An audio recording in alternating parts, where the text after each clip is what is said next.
Assalamualaikum warahmatullahi wabarakatuh. Saya Nida Ankhofia, nomor absen 18, kelas 12 IPA 2, MAN 1 Brebes. Pada video ini, saya akan mereview novel Laskar Pelangi. Laskar Pelangi adalah novel pertama karya Andrea Hirata yang diterbitkan oleh Bintang Pustaka Yogyakarta pada tahun 2005. Novel ini bergenre romans dengan jumlah halaman 529 halaman. Novel Laskar Pelangi menceritakan kehidupan 10 anak yang tidak mampu, tetapi memiliki semangat juang untuk melanjutkan pendidikannya di Kampung Gantung, Kepulauan Bangka Belitung. Sebagian besar dari ke-10 anak yang menempuh pendidikan di SD Muhammadiyah Gantung merupakan anak dari para penambang timah di pulau dengan perolehan kekayaan alam timah yang terbesar di dunia. Meski demikian, hal tersebut berbanding terbalik dengan taraf kesejahteraan masyarakat asli di suatu daerah. Realitas itu yang mesti diterima oleh seluruh kalangan, mulai dari anak-anak, para orang tuanya, bahkan masyarakat miskin di daerah setempat. Di balik keterbatasan yang harus mereka hadapi, baik itu di dalam bentuk sarana dan prasarana maupun tenaga pendidikan, ke-10 anak yang menjadi tokoh utama dalam novel ini tetap mempunyai semangat juang dalam kegiatan pendidikan yang tengah mereka tempuh. Ke-10 anak hebat itu dinamai Laskar Pelangi.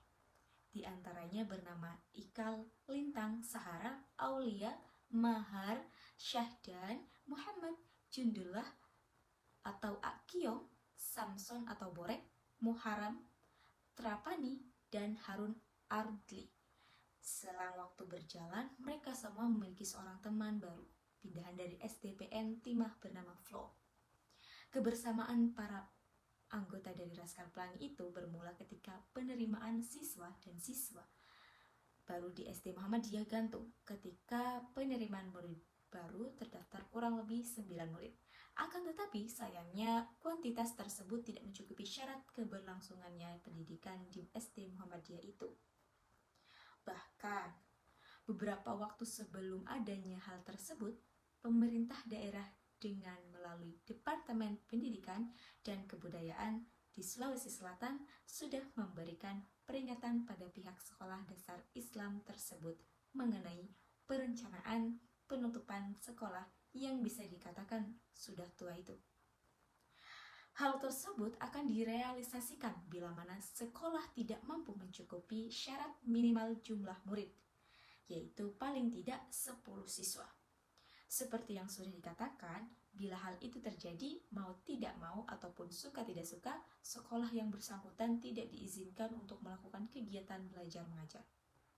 Seluruh orang tua atau wali calon siswa, Bu Muslimah dan Pak Harfan memiliki harapan penuh menunggu kehadiran siswa ke-10 agar dapat menyelamatkan SD Muhammadiyah.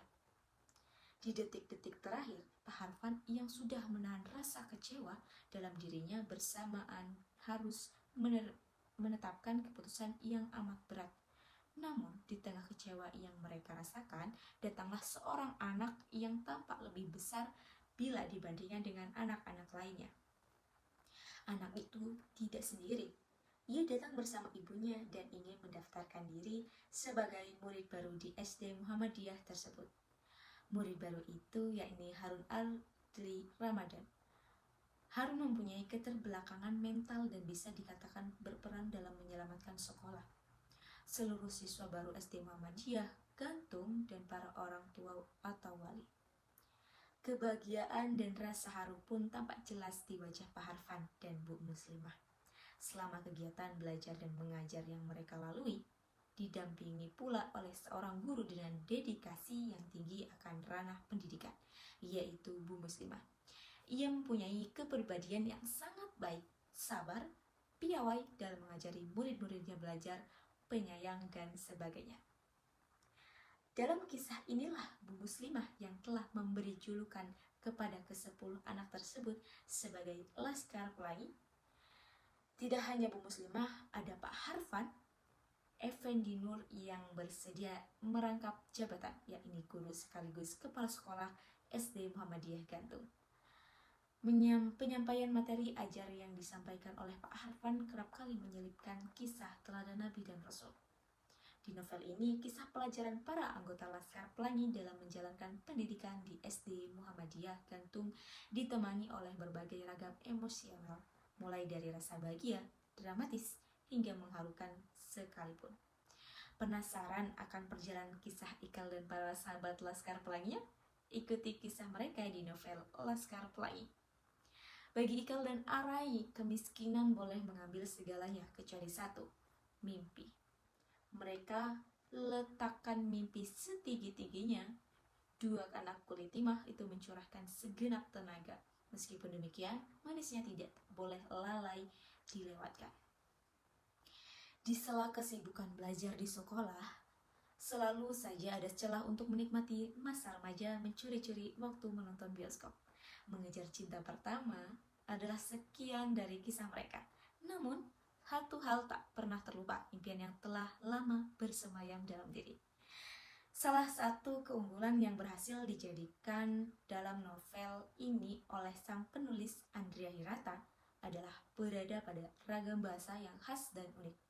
Dalam karyanya ini, Andrea Hirata mencoba untuk menuangkan nuansa kultur dari masyarakat Melayu. Kemudian, adanya aspek sosial dan budaya yang dipresentasikan secara gamblang di dalam dialog-dialognya.